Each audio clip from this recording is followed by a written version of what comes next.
Hi, my name is Warren Haynes. Welcome back. We're talking about the 7 essential skills.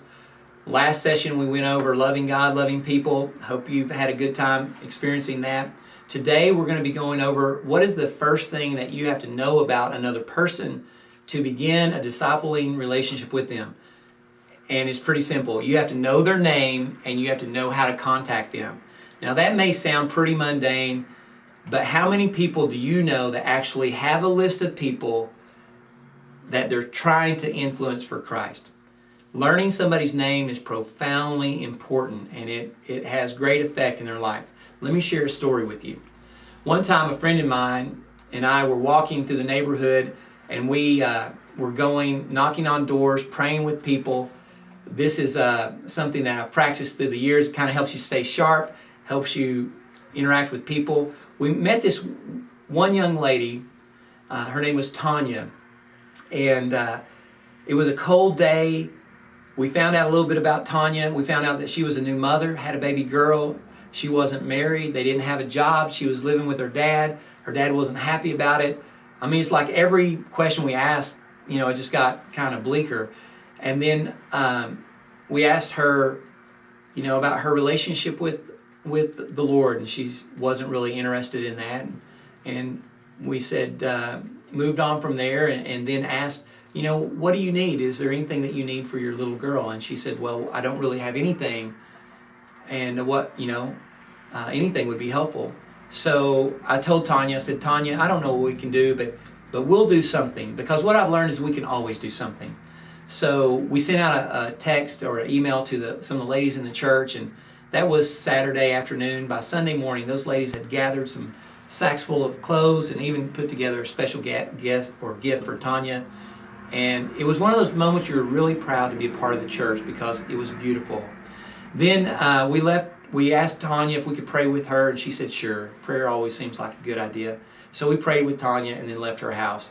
We went about 3 doors down, knocked on another door, and this guy opened the door, and he welcomes us in. I was thankful for that, and I knew right away that this is a religious guy.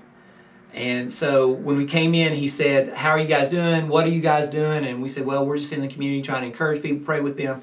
And then he said this. He said, well, what version of the Bible do you read? And I'm like, wow, how do you go from how are you guys doing to what version of the Bible do you read? I felt like a skateboard guy on a YouTube video. It's not going to end well, for sure. And the guy with me, he was like, I'm never going anywhere with this guy ever again. So I said, well, I read multiple versions of the Bible.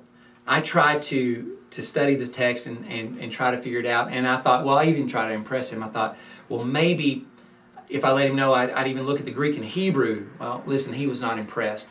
He said, basically, if you don't study the right version of the Bible, then you're not where you need to be with the Lord. So I was just trying to move in. And about this time, his wife comes in, and she's petite and proper. She sits down there right beside him, and I'm thinking, this woman is going to have many rewards in heaven for what she has likely endured here on earth. And so anyway, he asked the second question. His second question was, so when you worship, when you sing, do you sing off the wall or do you sing from a hymnal? And I'm like, wow, if you're sitting next to me, you probably think I sing off the wall. But I said, you know what? When Jesus was talking about worship, he said, the kind of worshipers that the Father is seeking is those who worship in spirit and in truth. And so I said, to worship in spirit means that you're present in the moment, that God's got your mind's attention and your heart's affection. And to worship in truth means that it's real. So I guess the best judge of whether your worship is good is ask the person next to you. Does your worship make them want to sing more, give more, do more? Then that's a good gauge. But then I thought, you know what? I want to ask him a question. I had this question. I'm thinking, I'll probably never see him again anyway, so I'm just going to go ahead and ask it. And so I said, can I ask you a question? He said, sure. I said, do you know your neighbor who lives 3 doors down from you? Do you know her name? And he said, no, I don't know anything about her. And I said, well, let me tell you about Tanya.